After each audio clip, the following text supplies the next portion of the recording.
Show के सभी guest, घटना या खबर काल्पनिक नहीं है। किसी भी तरह का हो हल्ला, गाली गलौज या बेमतलब की बहस यहाँ प्रतिबंधित है। किसी भी लिंग, जाति या धर्म को ठेस पहुँचाना हमारा मकसद नहीं है। हम पूरी रिसर्च और तर्क के साथ इसलिए चर्चा करते हैं ताकि झूठ से पर्दा उठ सके और सच आपके सामने आए। धन्यवाद।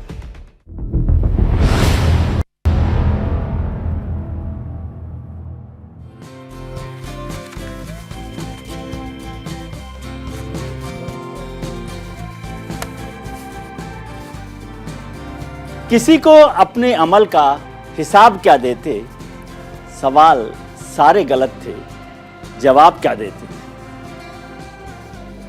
पूर्वी में जो 150 लोग मारे गए, मासूम बच्चे मारे गए, ये हादसा नहीं है, ये हत्या है और इसके पीछे है भाजपा का भ्रष्टाचार। जो फालतू का मॉडल जिसकी बात करी जाती है विश्व भर में, ये वाकई में करप्शन और कमीशन का मॉडल है। अगर ऐसा ना होता तो इतने लोगों की जान न जाती।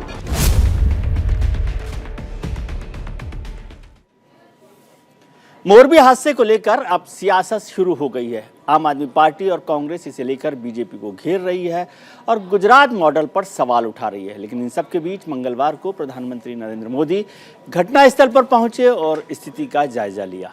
साथ ही ये भी समझने की कोशिश की कि आखिर यह हादसा हुआ कैसे। जिस समय प्रधानमंत्री स्थिति का जायजा ले रहे थे तब उनके साथ राज्य के गृह राज्य मंत्री हर्ष संघवी भी मौजूद थे। वैसे जब प्रधानमंत्री घटनास्थल का मुआवजा ले रहे थे, प्रशासन द्वारा उस बोर्ड को ढक दिया गया जहां पर ओरेवा कंपनी का लोगो लगा था। असल में ओरेवा वो कंपनी है जिसने मोरबी ब्रिज का रिनोवेशन किया था। पिछले 7 महीने से ये कंपनी इस ब्रिज की मरम्मत कर रही थी। खैर, घटनास्थल का जायजा लेने के बाद प्रधानमंत्री ने उन अधिकारियों से भी मुलाकात की जो रेस्क्यू ऑपरेशन में शामिल थे।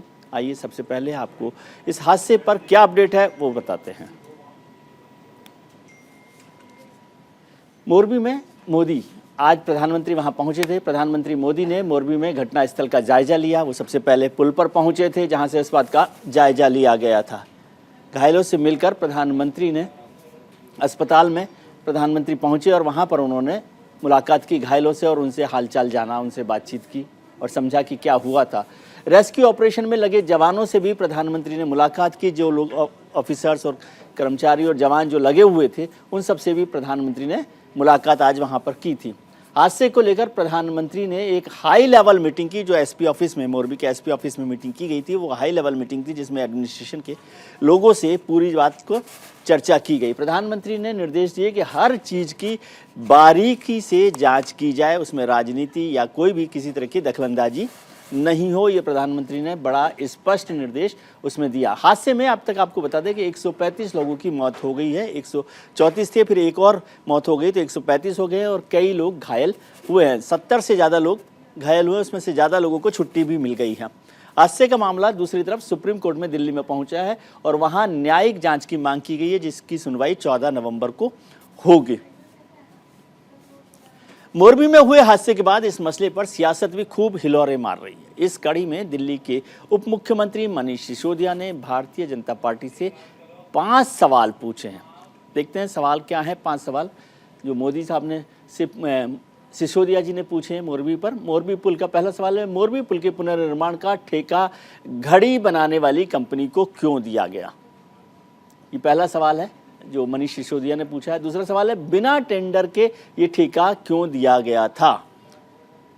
5 सवाल उन्होंने पूछे, उसका दूसरा सवाल था। तीसरा सवाल है, किस जल्दबाजी में 8 महीने का काम 5 महीने में किया गया और पुल खोल दिया गया? क्योंकि 8 महीने लगने थे इसकी मरम्मत में, लेकिन ये 5 महीने में पूरा करके इसे खोल दिया गया। तो ये सवाल भी उन्होंने पूछा है। चौथा सवाल है, भारतीय जनता पार्टी ने इस कंपनी के मालिक से कितना चंदा लिया? ये एक पॉलिटिकल सवाल है कि क्या कोई चंदा लिया गया, कितना चंदा लिया गया है। और 5वां सवाल है कि इतने बड़े हादसे के बावजूद एफआईआर में कंपनी के मालिक का नाम क्यों नहीं है? ये भी एक बड़ा सवाल है कि उसमें एफआईआर में ओरेवा कंपनी का नाम नहीं है। तो ये सवाल मनीष सिसोदिया ने पूछा है।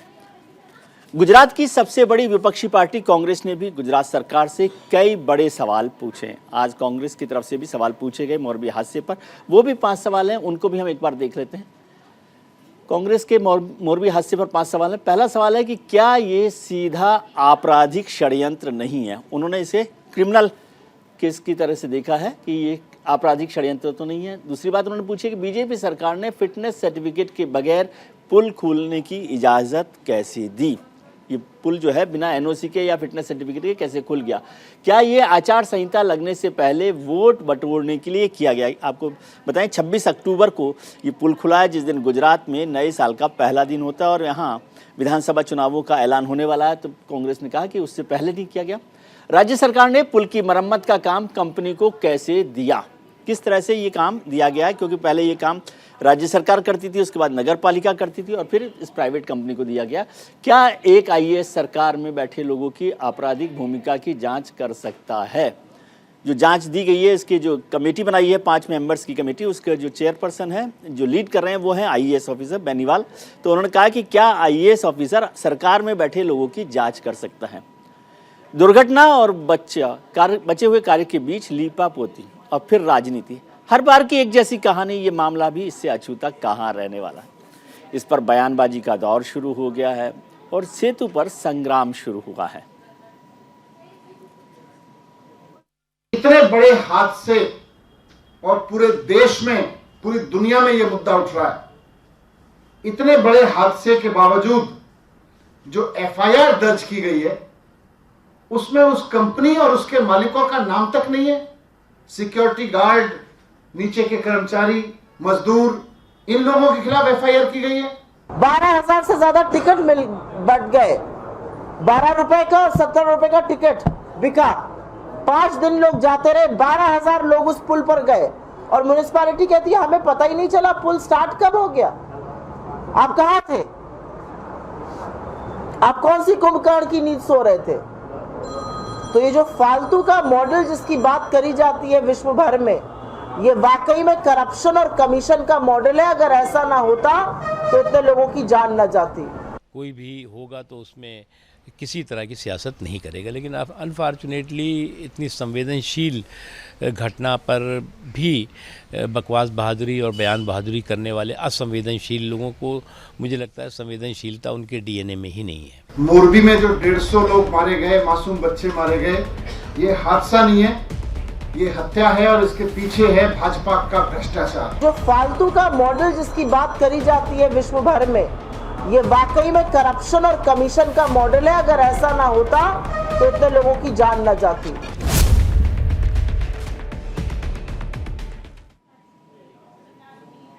गुजरात में मोरबी का झूला पुल टूटने की वजह से अब तक तकरीबन 135 से ज़्यादा लोगों की मौत हो गई है। इसमें 50 से ज़्यादा बच्चे हैं। ऐसे हादसों के बाद अक्सर कहा जाता है कि राजनीति नहीं होनी चाहिए, लेकिन ये वक्त होता है जब जिम्मेदार लोगों से सवाल पूछे जाएं। पुल की निगरानी नियंत्रण के उन मानकों को नहीं अपनाया गया जो सार्वजनिक संपत्ति के मरम्मत और देखभाल के लिए अपनाने चाहिए। ऐसे में सवाल उठता है कि मोरबी हत्याकांड का हिसाब कब होगा? मोरबी के इस नरसंहार के लिए कौन जिम्मेदार है और क्या मोरबी हादसे से कोई सबक हम लोग लेंगे?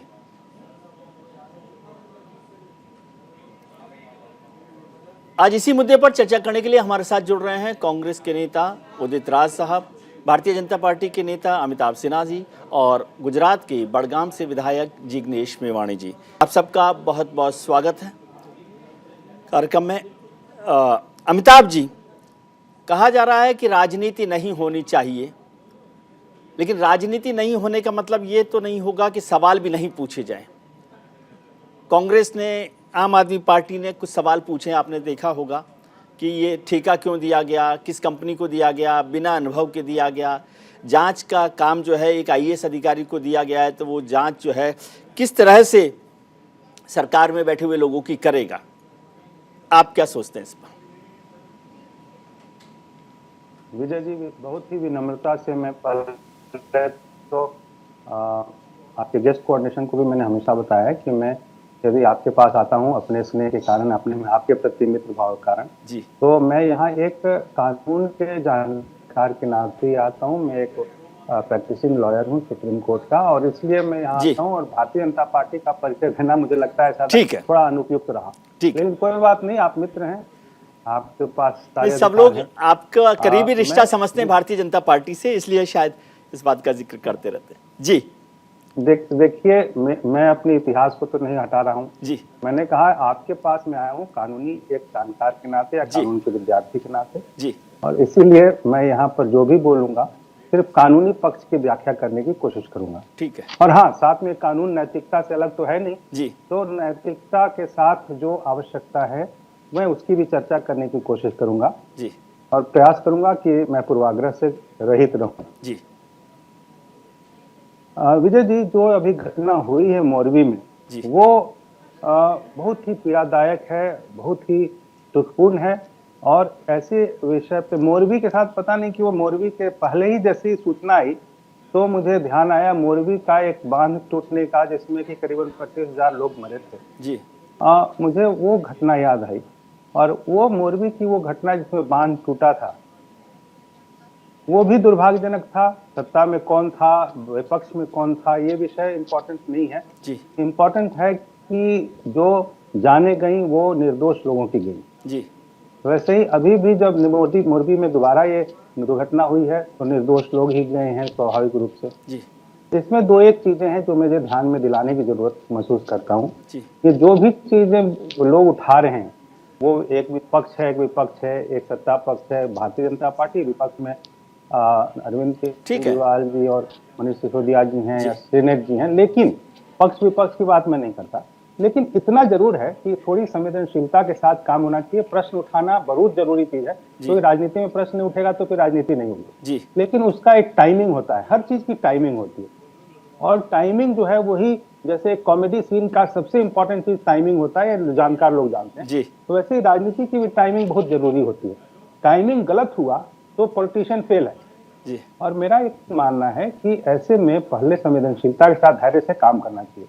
अब मैं आता हूँ लीगो टेक्निकल इशू पे। जो भी हुआ है मैं इसमें पूरी तरीके से सहमत हूँ कि ये कैलसनेस है, इंग्लिश का शब्द है कैलसनेस, लेकिन जिसको यदि हिंदी भाषांतरण करें तो उसका मतलब है आपराधिक नेग्लिजेंस है, नेग्लिजेंस है, वो भी आपराधिक जी, आपराधिक लापरवाही है। और इसके लिए कौन जिम्मेदार है? मैं मानता हूं कि इसके लिए बहुत सारे फैक्टर्स हो सकते हैं। कई बार क्योंकि चुनावी राज्य है तो जानबूझ के कोई चुनावी राज्य में जो सत्ता पक्ष है वो ऐसी बेवकूफी करेगा, ये मुझे नहीं लगता कि कोई संभव है। तो सैबोटेज तो नहीं है, ठीक है। और सैबोटेज के कारण यदि ऐसा हुआ है तो मैं मानता हूं कि इसके ऊपर में बहुत गंभीरता ठीक है। अमिताभ जी, इस पर चर्चा करते हैं हम लोग। हमारे साथ जिग्नेश मेवानी जी जुड़ गए हैं, सीधे गुजरात से जुड़ रहे हैं, एमएलए हैं गुजरात असेंबली के वडगाम से। जिग्नेश जी, आपका बहुत बहुत स्वागत है। मैं आपके पास इसलिए आया कि आप इस बात को बेहतर तरीके से समझ रहे हैं, गुजरात के में जो घटनाक्रम हुआ और जो पॉलिटिक्स हो रही है, आप इसे कैसे देख रहे हैं? जैसे अमिताभ जी ने तो बहुत साफ साफ कहा कि ये आपराधिक लापरवाही है, कैलसनेस से। बिल्कुल, ये आपराधिक लापरवाही तो है ही है जी, लेकिन यदि भारतीय जनता पार्टी की सरकार और उनके नेताओं की संवेदना जी कोरी नहीं और वो जेन्युइनली अपनी संवेदना प्रकट कर रहे, तो जिस कंपनी ने ये ठेका लिया था उसके एमडी, उसके मालिक, उसके मैनेजर, उसके सीईओ, किसी का भी एफआईआर में नाम क्यों नहीं जी? एक ट्वीट के मामले में 2,500 किलोमीटर की दूरी तय करके असम की पुलिस 24 घंटे में रात को 12 बजे मेरी गिरफ्तारी कर सकती है जी। तो जिस मामले में 150 लोगों की मौत हो गई है, वहां 48 घंटे से ज्यादा वक्त कंपनी के मालिक की, मैनेजर की, सीईओ गिरफ्तारी क्यों नहीं हो रही जी? दूसरा, अभी जिस एसआईटी का गठन हुआ है उसमें जो ऑफिसर्स है उनके बारे में भी हम उसका बैकग्राउंड चेक किए हैं जी। उसमें से कुछ लोग, पूरी जिम्मेवारी के साथ ऑन रिकॉर्ड कह रहा हूं, हाईली डूबियस और करप्ट है। तो कुछ ट्रेजेडी गुजरात में होती है तो ये लोगों का तरीका क्या होता है मैं बताना चाहता हूं आपके दर्शकों को। मान के चलिए मैं एसपी हूं, मैं हफ्ता खा रहा हूं, मेरे नीचे का डेप्यूटी एसपी शराब की खरीद बिक्री में से हफ्ता खा रहा है, तो दोनों मिलकर खुद जांच करेंगे और सब इंस्पेक्टर या कांस्टेबल का विकेट गिराएंगे जी, बड़ी मछली को छोड़ देंगे। तो उसी प्रकार से हुज ट्रेजेडी में जो 70 से ज्यादा लोगों की मौत हुई, तब भी सरकार ने तो संवेदना व्यक्त की थी। 12-14 एग्जाम के पेपर पिछले 1 साल में लीक हुए, उसमें भी विद्यार्थियों की ओर अपनी संवेदना की थी। 2 लाख करोड़ का ड्रग्स मुंद्रा के पोर्ट में पाया गया, उसमें भी अपनी संवेदना व्यक्त की, लेकिन ठोस कोई जांच नहीं होती। और इसीलिए मैं कह रहा हूं, जिसकी इंटेग्रिटी इम्पेकेबल हो, जो नॉन करप्ट हो, ऐसे आईएएस आईपीएस 2-5 आज भी गुजरात में है, उनको एसआईटी में जब तक नहीं लेंगे तब तक ये जांच उसके लॉजिकल एंड तक नहीं पहुंचेगी, तब तक इस बात को हम पब्लिक डोमेन में नहीं ला पाएंगे कि आखिर जिस कंपनी का घड़ी बनाने का अनुभव था, उसको पुल बनाने का या पुल को रीडिजाइन करने का, रिनोवेट करने का कोई तजुर्बा नहीं था, उसको ये कॉन्ट्रैक्ट, उसको ये ठेका क्यों मिला? किसके कहने पे मिला? क्या गांधीनगर से किसी का फोन आया था, पैसों का डीलिंग हुआ था, और यदि हाँ तो किसने ये पैसे लिए? ठीक है जिग्नेश जी, ये सवाल आपका उचित है, लेकिन मुझे जो जानकारी मिली मैं उसमें जोड़ देता हूं, आप उसको करेक्ट कर सकते हैं। एक तो ये कि इस कंपनी के पास 2008 से 2018 तक भी इसकी मेंटेनेंस का जिम्मा था, और फिर 18 से 2022 तक के बीच में भी था, जो 2020 में टूट गया था। इसको आप करेक्ट कर सकते हैं यदि आपके पास कोई और जानकारी हो तो। खैर ये अलग इशू है, लेकिन मैं दूसरा इशू समझना चाहता हूं आपसे कि जब हादसा हो गया, उसकी जांच होगी, जिम्मेदारी तय होगी, जिसको फांसी लगेगी लगे। मैं सवाल पूछता हूं कि हादसे के बाद सबसे बड़ा काम होता है कि सरकार का, प्रशासन का उस हादसे पर रेस्क्यू एंड रिलीफ ऑपरेशन को चलाना। क्या जो मौजूदा सरकार है उसके रिलीफ एंड रेस्क्यू ऑपरेशन से आप संतुष्ट हैं कि नहीं हैं? क्या काम ठीक से हुआ कि नहीं हुआ? हालांकि इसमें सब लोग शामिल हुए, जो गुजरात की जनता है, पॉलिटिकल पार्टीज है, सब लोग शामिल हुए, लेकिन एक मेजर जिम्मेदारी, रेस्पॉन्सिबिलिटी, अकाउंटेबिलिटी गवर्नमेंट की या डिस्ट्रिक्ट एडमिनिस्ट्रेशन की होती है। क्या आप उससे सेटिस्फाइड हैं? जी, रिलीफ और रेस्क्यू का काम होता है, अभी भी चल रहा है जी, लेकिन एक रिलीफ पैकेज डिक्लेयर करना चाहिए पीड़ित परिवारों के लिए, वो नहीं हुआ जी। मैं उसकी बतौर गुजरात के नागरिक एक मांग कर रहा हूं। ठीक है। दूसरी बात, माननीय प्रधानमंत्री जी ने आज दौरा किया, उसके पहले अस्पताल को थोड़ा डेकोरेट किया, उसमें पेंटिंग हुआ, साफ सफाई हुई, तो मोदी जी के कार्यक्रम के पहले जिस प्रकार का पूरा एक इवेंट मैनेजमेंट का काम हुआ, जो हर बार होता है, वो आज इस बार भी हुआ। ये प्रधानमंत्री जी ने तो कहा नहीं होगा जिग्नेश जी, आप मानते हैं प्रधानमंत्री जी ने तो नहीं कहा होगा? नहीं, उनका जो भी इवेंट होता है वो इस प्रकार से होता है, जो यहां तक सूत्रों का कहना है कि कोई पेशेंट या उनके रिलेटिव अपनी भड़ास न निकाले, उसके पहले इन पेशेंट्स को ब्रीफ किया गया। मीडिया पर्सन्स को भी ये कहा गया कि आप अपने कैमरा उस डिस्टेंस से रखेगा कि यदि कोई भड़ास निकाले तो वो कैप्चर न कर पाए। ये सब क्यों मैनेज करना पड़ रहा है जी? 150 लोगों ने जान गंवाई है, तो कोई गुस्सा निकाल भी सकता है जी। मैं एमएलए हूं, मेरी कॉन्स्टिट्यूएंसी में ऐसा कुछ हो जाए तो मेरे खिलाफ भी 2 लोग बोल सकते हैं, वो हमको सहन करना पड़ेगा, सुनना पड़ेगा। बिल्कुल ठीक। और यदि आपकी संवेदना सच्ची है तो एक डिसेंट कॉम्पेंसेशन के साथ साथ ठोस जांच का आदेश दीजिए। ये कन्वीनियंट रिपोर्ट देने वाली कन्वीनियंट किस्म की एसआईटी से हमको तो कोई उम्मीद नहीं। ठीक है, क्या आप कोई जुडिशियल इंक्वायरी की बात कर रहे हैं, स्पेशल इंक्वायरी की बात कर रहे हैं? मैं पर्सनली साफ तौर पे मानता हूं, गुजरात में सुजाता मजबूदार, नीलदृत राय, नरसिम्हा कोमर, ऐसे कुछ अब इसमें नाम लेना तो ठीक नहीं है कि किस ऑफिसर को बनाना चाहिए, ये तो ऐसे मैं इसको लॉजिकल नहीं मानता। एसआईटी पर है जी, तो ढंग से जांच होगी, तब चीजों की तह तक जा पाएंगे, तब सच्ची हकीकत बाहर आएगी। वरना ये जो हुज ट्रेजेडी वगैरह में क्या है, जनरली जो खुद शराब के अड्डे चलवाते हैं, जो के अड्डे चलवाते हैं, जो ड्रग्स का कारोबार करते हैं, उसी आईपीएस ऑफिसर की इंक्वायरी करवाते हैं ये लोग। जी ठीक है, आप जुड़े रहिए हमारे साथ। उदित राज साहब भी जुड़े हुए हैं, कांग्रेस के वरिष्ठ नेता हैं, फॉर्मर एमपी भी हैं। उदित राज जी, कांग्रेस ने भी आज सवाल किए हैं, जिग्नेश जी ने भी करीब करीब वही सवाल किए हैं, लेकिन जिग्नेश जी की बातचीत से मुझे समझ में आया कि रेस्क्यू एंड रिलीफ जो ऑपरेशंस थे वो ठीक ठाक हुए हैं, पूरे सेटिस्फाइड भले ही नहीं हो लेकिन बहुत हुआ, और सरकार को जब मौके पर पहुंचना था उस पर पहुंचे। आप क्या सोचते हैं? देखिए त्रिवेदी जी, विजय जी, इसमें जो बड़े सवाल हैं उस पर चर्चा करना चाहिए जी। अब ये जो घटना हो गई है तो बड़े दुर्भाग्यपूर्ण घटना है, संवेदना व्यक्त करते हैं जी। राहत तो कोई भी सरकार है देगी ही राहत जी। और घटना बड़ी है। आज ये सवाल नहीं है, सवाल इस बात का है कि आगे कुछ इसमें कार्रवाई होने वाली नहीं। अभी मेरे साथी जगनेश जी ने कहा कि मुंद्रा एयरपोर्ट पर हजारों करोड़ की ड्रग के बारे में कोई आज तक एक्शन लिया गया। जी। दूसरे राज्य में अगर ये ड्रग आती तो मैं कह सकता हूं कि पूरे देश की मीडिया ये भी कहती कि सरकार को डिसमिस किया जाए और हो सकता है कि राष्ट्रपति शासन लागू हो उदित राज जी, आपके इस सवाल के लिए मैं नहीं रोकूंगा, मेरा निवेदन सुन लीजिए। उदित राज जी, आपके सवाल पर मैं नहीं रोकूंगा कि आप क्या सवाल कर रहे हैं। तो मेरी बात सुन लीजिए, मैं ये कह रहा हूं कि आप जो सवाल कर रहे हैं उस सवाल को मैं नहीं रोक रहा, आप जो करना चाहेंगे, लेकिन अगर आप ये मोरबी से अलग कोई सवाल करेंगे तो ये बीजेपी को मौका देगा कि भाई मोरबी की घटना को लेकर आपके पास कोई सवाल नहीं है, you are satisfied with the government.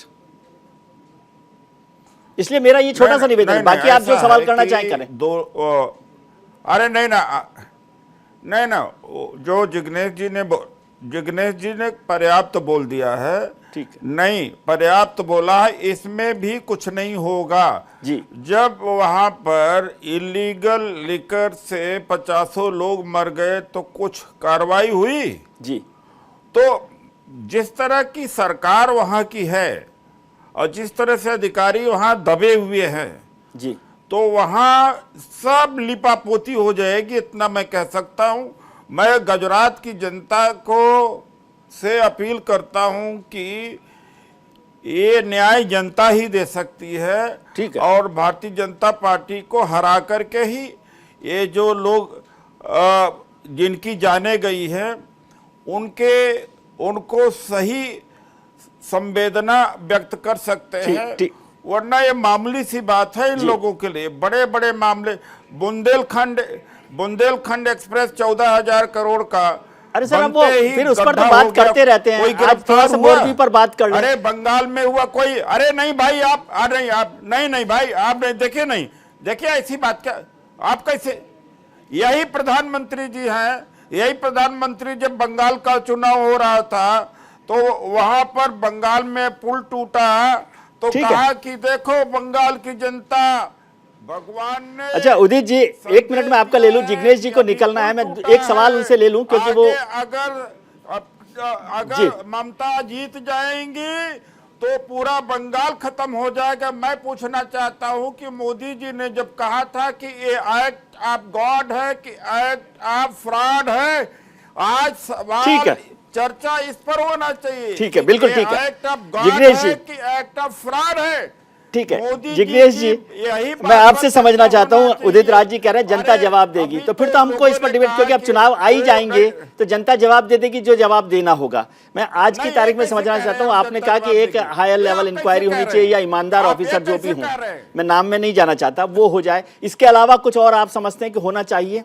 आपने एक पैकेज की बात की, इसके अलावा क्योंकि चीफ मिनिस्टर, MOS होम, सब लोग टाइम पर पहुंच गए थे, रेस्क्यू ऑपरेशन हो रहे थे, NDRF पहुंच गई, SDRF पहुंच गई, नेवी पहुंच गई, वायुसेना पहुंच गई, सब काम हो गया, और आपकी बात से भी लग रहा है कि वो ठीक है। तो अब आगे क्या होना चाहिए वो बताएं जिग्नेश जी। देखिए, मोरबी हो, गुजरात हो या इस मुल्क का कोई भी कोना हो जी, दोबारा इस प्रकार की घटना वारदात न करे, ये आप और हम दोनों चाहते हैं, बिल्कुल पूरा मुल्क चाहता है जी। ये तभी मुमकिन है जब इस वारदात के लिए जो भी रिस्पॉन्सिबल है उन तमाम लोगों को जेल की सलाखों के पीछे भेजा जाए। वो जेल की सलाखों के पीछे अभी जाएंगे जब FIR में CEO, MD, मालिक, ब्यूरोक्रेट्स और भाजपा के करप्ट जो भी MP, MLA इन्वॉल्व है, मंत्री इन्वॉल्व है जी, उन सबके खिलाफ कार्रवाई हो, और उन सबके खिलाफ कार्रवाई तभी होगी इम्पेकेबल इंटेग्रिटी के लोग इस मामले की जांच करेंगे जी। तो जैसे मुझे बताया नितिन पटेल साहब ने कहा कि भाई इसमें सरकार का कोई लेना देना नहीं है, कंपनी का लेना देना है, उससे बाद नगर पालिका का लेना देना है, सरकार इसमें इन्वॉल्व नहीं थी। आप इस बात से सहमत हैं कि नहीं है? बिल्कुल ही नहीं। नगर पालिका और कंपनी के बीच में कॉन्ट्रैक्ट हुआ है जी, बिना फिटनेस सर्टिफिकेट के ये कंपनी के लोग जिन्होंने इस ब्रिज को सो कॉल्ड रिनोवेट किया, चहल पहल के लिए घूमने के लिए ब्रिज को खुला छोड़ दिया। ब्यूरोक्रेट्स ये देखते हुए कि 400, 500 लोग ब्रिज पर घूम रहे, कोई एक्शन नहीं लिए, तो सरकार और कंपनी दोनों की रिस्पॉन्सिबिलिटी बनती है, अधिकारियों की भी रिस्पॉन्सिबिलिटी बनती है। कमीशन खाकर पैसा लेकर कंपनी को ठेका दिया। आता हूं सर, आपके पास आता हूं। जिग्नेश जी खत्म कर ले, आपके पास आता हूं। उदित जी सुनिए तो सही जी। वक्त एक छोटे से ब्रेक के बाद हम इस मुद्दे पर चर्चा करेंगे। हमारे साथ उदित राज जी, अमिताभ सिन्हा जी, जिग्नेश मेवानी जी जुड़े हुए हैं। ब्रेक पर चलते हैं, लेकिन ब्रेक से पहले एक आज का हमारा सवाल है कि क्या मोरबी के गुनहगारों को बचाया जा रहा है? आप अपनी राय हमें ट्विटर पर हाँ या ना में दे सकते हैं। हमारा ट्विटर हैंडल है @newsindia24/7। इसका नतीजा हम आपको शो के आखिर में दिखाएंगे। ब्रेक पर जाते हैं, तुरंत लौट कर आते हैं, आप कहीं मत जाइएगा। ये मासूम बच्चे मारे गए, ये हादसा नहीं है, ये हत्या है और इसके पीछे है भाजपा का भ्रष्टाचार। जो फालतू का मॉडल जिसकी बात करी जाती है विश्व भर में, ये वाकई में करप्शन और कमीशन का मॉडल है। अगर ऐसा ना होता तो इतने लोगों की जान ना जाती।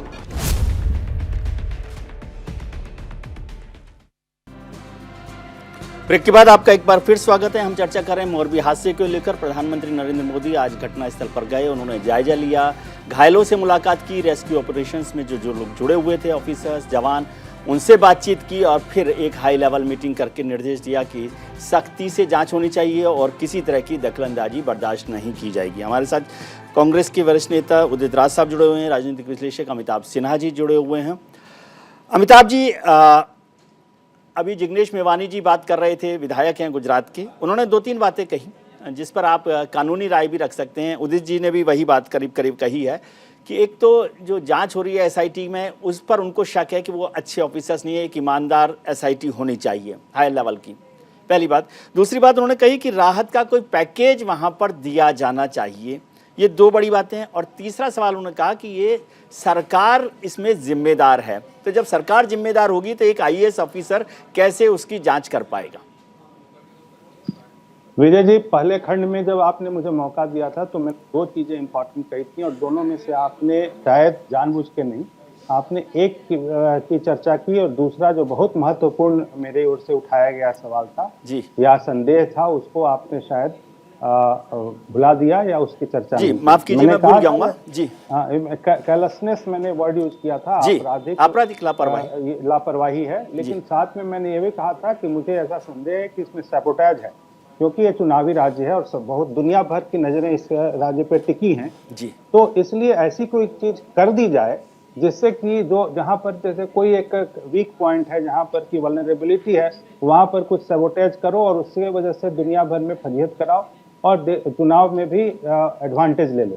मुझे ऐसा लगता है कि ये जानबूझ के एक किया गया षड्यंत्र है और इस षड्यंत्र का पर्दाफाश करने में एफआईआर में जिग्नेश मेवानी ने भी जो कहा, या उदित राज जी मेरे पुराने अच्छे मित्र हैं जेएनयू के दिनों के, मैं इनसे एक बात से असहमति व्यक्त करता हूं कि एफआईआर जो है उसके बारे में थोड़ी जानकारी इनको होनी चाहिए। जिग्नेश मेवानी को होगी या नहीं मुझे नहीं पता, लेकिन उदित जी को होनी चाहिए क्योंकि वो इंडियन रेवेन्यू सर्विस के भी अफसर रहे।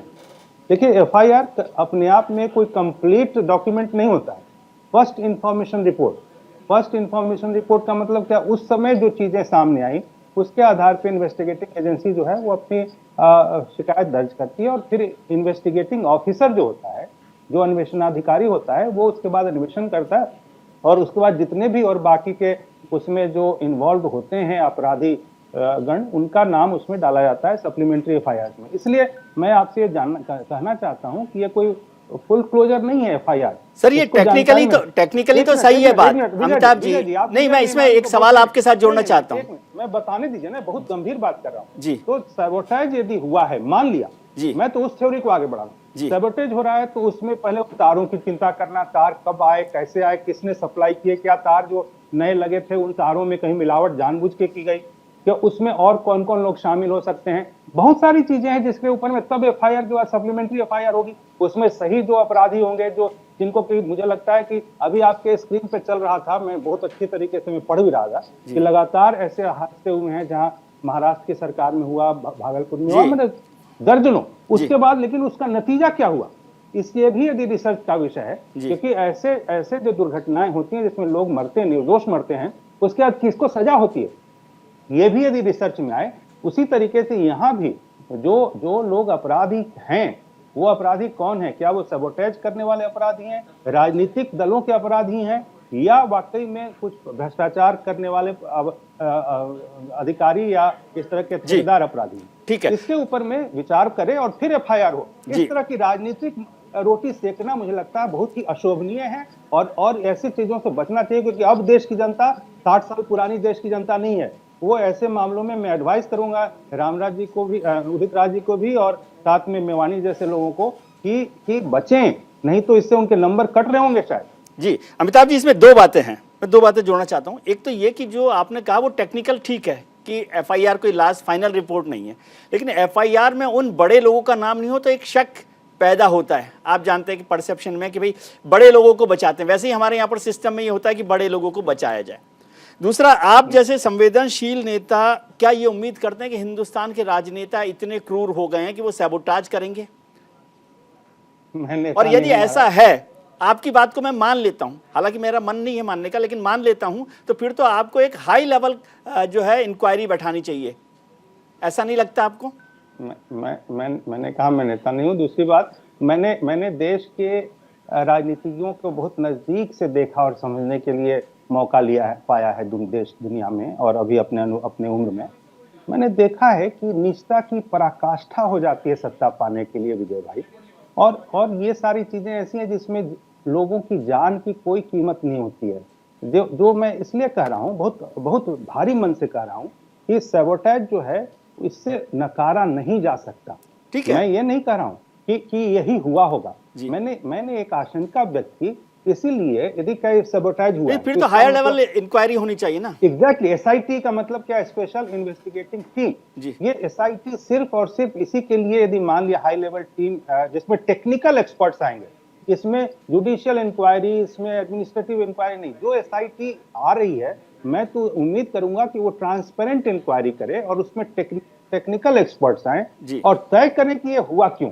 जी ठीक है, उदित राज जी। उसके बाद जितने भ्रष्टाचारी यदि राजनीतिक दल के नेता हैं, जो मुझे ऐसा लगता है, मेरे गट फीलिंग कहती है कि यदि राजनीतिक दल के नेता हैं तो उनको भी ये जनता के कचहरी में और कानून की कचहरी में भी उनको सबसे कठोरतम सजा मिलनी चाहिए। ठीक है अमिताभ जी, जनता तो अपने आप देखती है, वो अपना आप फैसला करती है। उदित राज जी, क्या आपको सैबोटाज लगता है ये जो आशंका अमिताभ जी ने जाहिर की है? देखिए, ऐसा है कि आपने तो मुझे बोलने ही नहीं दिया पहले। नहीं, मैंने अमिताभ जी से सवालों का जवाब लेने के लिए आप ही सबसे पहले बोले थे जी। देखिए जी, नहीं देखिए, ऐसा है, नहीं उनके सवालों का जवाब मैंने नहीं दिया। दो मित्रों को, मेरे दो मित्र हैं, अब दोनों मित्र बैठे हो तो फिर क्या दुविधा है? अमिताभ जी हमारे साथी रहे हैं भी जी। लेकिन मैं एक बात, ये जो उन्होंने कहा कि एफआईआर एक कंप्लीट डॉक्यूमेंट नहीं है, एफआईआर तो अननोन लोगों के खिलाफ भी लिखी जाती है जब एक्यूज्ड चिन्हित नहीं होता जी, और जब एक्यूज्ड और जिम्मेदार व्यक्ति सामने दिख रहा है जी, ठेकेदार सामने दिख रहा है, अधिकारी सामने दिख रहे हैं जिनके सुपरविजन में ये सब एग्जीक्यूट हुआ है, तो उनका नाम एफआईआर में न आना क्या दिखाता है जी। यहाँ तो कोई एक्सक्यूज नहीं है जी। यानी सीधी बात है कि उनको बचाना ही है और बच जाएंगे। मैं बता भी दे रहा हूँ जी, आज ही कह रहा हूँ कि बच जाएंगे जी। अभी एक नई थियरी इन्होंने शुरू कर दिया सैबोटाज का जी। तो जो ठेकेदार है जी, वो तो बीजेपी को चंदा दिया है जी। तो क्या बीजेपी ने ही सैबोटाज कराया, लोगों को मारने का प्लान किया? क्योंकि वो तो इनका चंदा देने वाला है। सिसोदिया ने सवाल भी किया है इस बात का।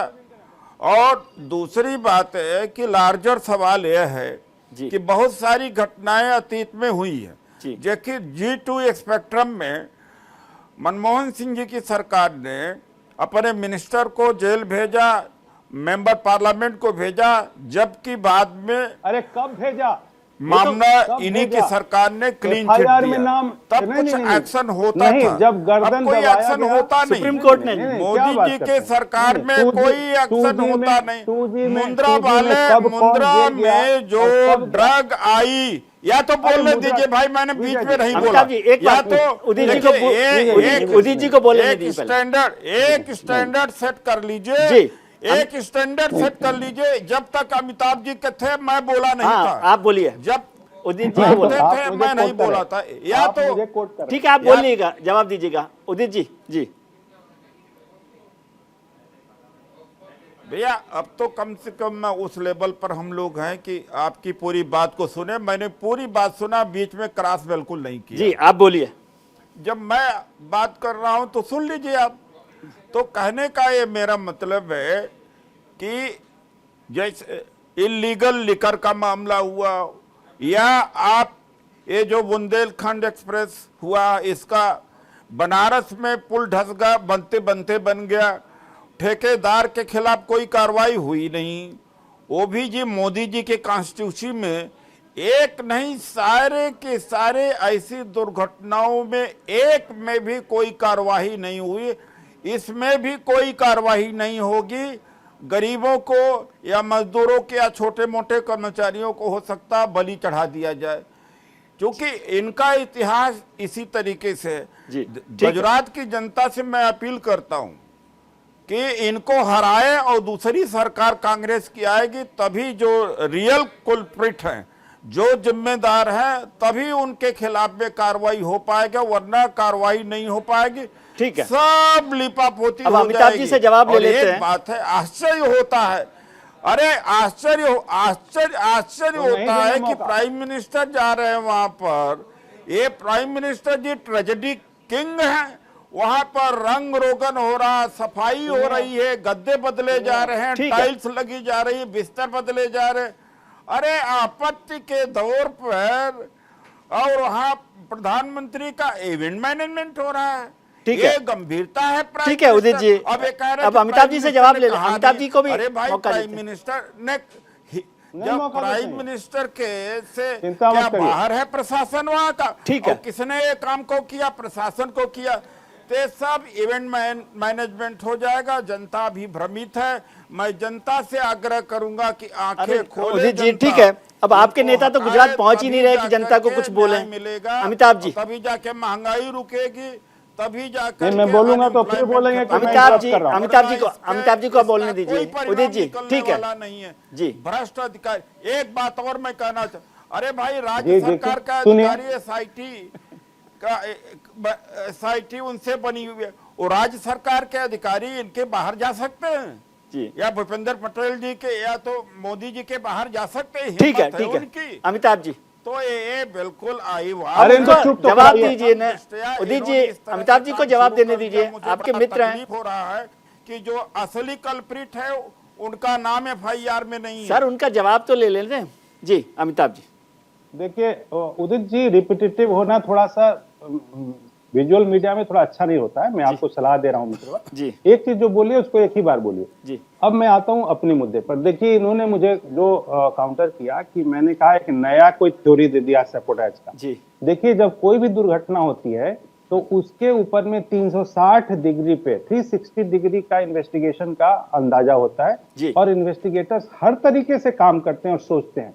तो इसमें कोई एक एंगल को देना और उसके ऊपर में प्रश्न चिन्ह लगाना, मुझे लगता है ये बहुत ही सीमित मानसिकता का परिचायक है और उसमें कहीं ना कहीं एजेंडा है शायद कि नहीं उधर जाएगा तो मामला डेविएट हो जाएगा।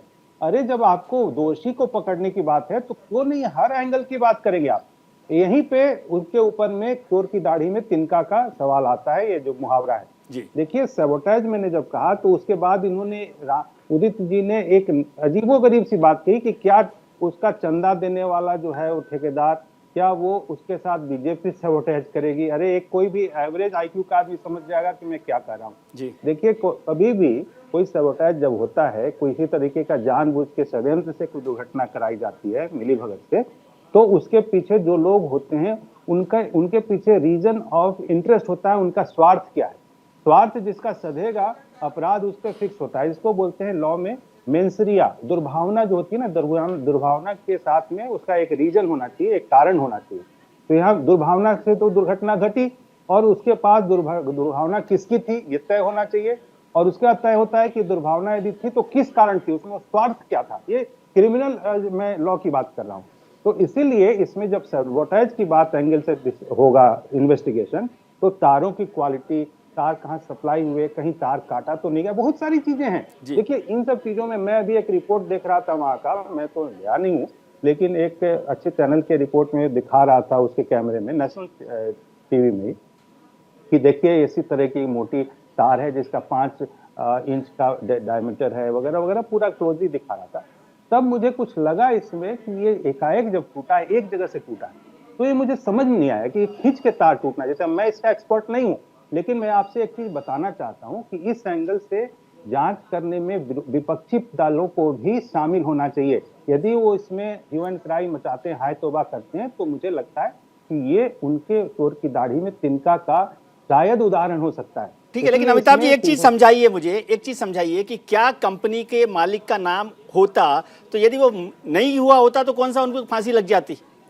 लेकिन एक सिस्टम कहता है कि मैं जिसने ठेका लिया है, जिसके पास सवाल हो रहा है कि भाई जी प्रश्न क्या समझ गया, यदि प्राइमा फेसाई प्रथम दृष्टवा यदि सैबोटाइज होगा तो आप तुरंत किसी को जेल में डाल दें, और जेल में डाल के ये चीप पॉपुलैरिटी करें, चीप पॉलिटिक्स करें कि कोई निर्दोष है, यदि उसके खिलाफ में किसी ने सैबोटाइज किया है तो तुरंत उठा के उसको जेल में डाल दो जी। देखिए कानून क्या कहता है कि 100 निर्दोष छूट जाए लेकिन एक दोषी को, 100 दोषी छूट जाए लेकिन एक निर्दोष को परेशानी नहीं होनी चाहिए। ये law of doctrine of law है। तो इसका मतलब क्या है कि यदि मान लिया इन्वेस्टिगेशन होना चाहिए और उसके बाद एफआईआर, इस तरह की चीप पॉलिटिक्स तो ऐसी स्थिति में ना हो। तो सर गार्ड टिकट काटने वाला जो है वो सबसे बड़ा दोषी है आपके हिसाब से, वो नहीं बचना चाहिए। नहीं, मैं किसी के डिफेंड नहीं कर रहा हूं। कैसी बात आप कर रहे हैं सर? एक मिनट विजय जी, धैर्य से सुनिए मैं क्या कर रहा हूँ जी। मेरा कहना है कि जो वहां पर चीजें हुई उसमें एक जो सबसे पहली चीज मुझे जो जानकारी आई कि वहां पर शायद एक बोर्ड लगा हुआ था, बोर्ड में था कि वहां सेल्फी लेने से बचे और भीड़ न लगाएं। यदि ऐसी चीज लिखी थी तो गार्ड जो वहां का था उसकी जिम्मेवारी बनती होगी। मैं फिर भी ये कह रहा हूं कि गार्ड को दोषी में मैं नहीं मान रहा हूं, जब सबोटाइज होना था तो कभी भी होगा। लेकिन मेरा मानना है कि जो इमीडिएट रिस्पॉन्सिबल था, यदि एफआईआर के नाते उसको यदि लगा लिया गया है तो वो स्पॉट का एक अधिकारी होता है। गार्ड कोई छोटा व्यक्ति नहीं है, वो वहां का अधिकारी है। तो उस अधिकारी को आगे जानकारी, क्या अधिकारी है सर? वो 500 रुपए रोज पे काम करने वाला प्राइवेट कंपनी के आदमी को आप जिम्मेदार बना रहे हैं, और जो कंपनी का मालिक है उसको आप कह रहे हैं कि एफआईआर फाइनल रिपोर्ट नहीं है। विजय जी मैं नहीं कर रहा हूं, मैंने कहा कि यदि उसके एफआईआर में नाम नहीं है तो उसका मतलब ये नहीं कि वो दोषी और छूट गया। ठीक है, ये तो उदित जी कर रहे हैं। उन्होंने एक चीज सुनिए, उदित जी ने तो बता दिया, वर्डिक्ट दे दिया, फैसला दे दिया है कि इस पे कुछ नहीं होना, तो अब इस पे चर्चा क्यों कर रहे हैं? मेरा मानना है कि ये इस तरह का असंवेदनशील बात नहीं करनी चाहिए। यदि इसमें कोई भी विषय है, कोई भी एंगल है, निर्दोष लोगों की जान का सवाल है, किसी भी एंगल पे कोई दोषी मान पाया जाता है और किसी भी समय माना जाता है, क्योंकि मैं लॉ ऑफ क्राइम की बात करता हूं कि उसमें यदि मर्डर का केस में 20 साल बाद भी केस खुल सकता है, देयर इज नो टाइम बार। तो इसीलिए इसमें कोई देरी नहीं होगी। जब भी कोई दोषी पक्का पकड़ा जाएगा तो उसको भी सजा होनी चाहिए और होगी। मैं रामराज जी की, सॉरी माफी चाहता हूँ, उदित राज जी की, हाँ नहीं, इनका पुराना मेरा मित्र वाला नाम रामराज जी था, अब उदित राज है जी। तो ये जो उदित जी हैं, इनकी बात से मैं असहमत हूँ कि कोई नहीं बचेगा, कोई नहीं छूटेगा। ठीक है उदित जी, आखिरी बात आप छोटी सी कहें, मेरे पास वक्त कम है, लेकिन आखिरी बात आपके साथ खत्म करेंगे जी। अमिताभ जी ने जो बात साफ की है उसमें कोई आपत्ति है आपको? देखिए मैं अपनी बात कहूँगा, अपनी बात कहेंगे तो उन्होंने तो कह दिया कि कार्रवाई होगी। इन्होंने कहा कि इस समय जब कार्रवाई नहीं होगी तो चर्चा होनी नहीं चाहिए जी। तब जरूर चर्चा होना चाहिए जी। तब ऐसी परिस्थिति में जरूर चर्चा होना चाहिए, ज्यादा रेलिवेंट होता है। जब कार्रवाई हो रही होती या होने की संभावना होता तो इतना हो हल्ला और चर्चा नहीं करना। डेमोक्रेसी में जब तक आलोचना नहीं की जाएगी, सवाल नहीं उठाए जाएंगे, तब तक डेमोक्रेसी वो नहीं है, तब तक वो प्रेशर नहीं बनता। तो पॉलिटिकल पार्टी का डेफिनेशन यही है। The opposition must act as a pressure group, but बिल्कुल एग्री।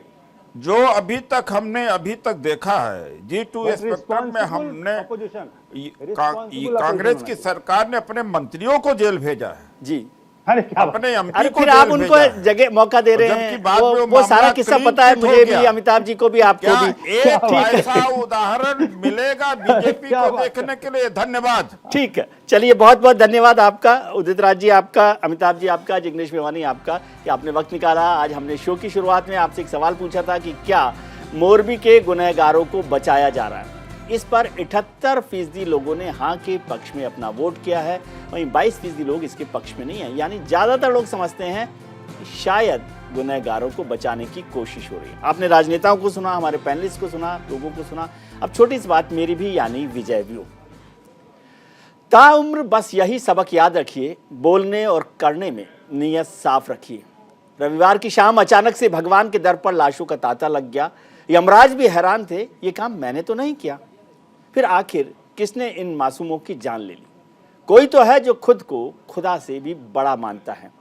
तभी तो सैकड़ों जिंदगियां तबाह हो गई। इस भयानक हादसे के बाद जरूरत है सबक लेने की कि उनके 17 रुपए के टिकट के आगे आपकी जिंदगी का क्या मोल है। वो जाने अनजाने आपकी जान से खेल रहा है। कल एक पुल गिरा, आगे न जाने कितने पुल गिरेंगे। इसलिए सबक लीजिए और सोचिए, क्या हादसे के असली गुनहगारों को सजा मिलेगी? क्योंकि सैकड़ों लोगों को जो मिलना था वो मिल गया, शायद नहीं मिलना था तब भी मिल गया। ओम शांति। ईश्वर उनकी आत्मा को शांति दे, मगर आप शांत मत रहिएगा, सवाल जरूर पूछिएगा। आज के कार्यक्रम में इतना ही। उम्मीद करता हूं कि आने वाला कल आपके लिए आज से बेहतर हो। आप अपना ख्याल रखिए और उनका ख्याल रखिए जो आपका ख्याल रखते हैं। नमस्कार।